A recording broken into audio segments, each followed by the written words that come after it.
అవకాశం లేదు. అలాంటప్పుడు వాళ్ళు ఇంట్లోనే ఇలాంటి ఓవెన్ తయారు చేసి పెట్టుకుంటే తక్కువ ప్లేస్ కన్నా ఎక్కువ పంట వేసుకోవడానికి అవకాశం ఉంది. ఇది కూడా వర్టికల్ గార్డెనింగ్. ఏమంటే మనకి కింద నుంచి పైనవి అందుకోలేదు. ఇదైతే రొటేట్ చేయడం ద్వారా మనకి ఏ పంట కావాలో అది మన దగ్గర వచ్చేస్తుంది. మేము సోలార్ ఎనర్జీ ఎందుకు వాడుతున్నామంటే ఈ ప్లాంట్ని తీసుకొని ఆ ప్లాంట్స్ ద్వారా గ్రోత్ అవుతుంది.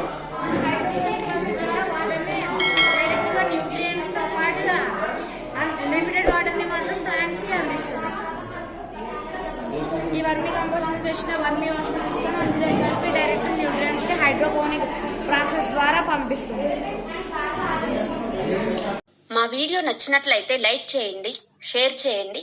మరిన్ని వీడియోస్ కోసం మా ఛానల్ను సబ్స్క్రైబ్ చేయండి.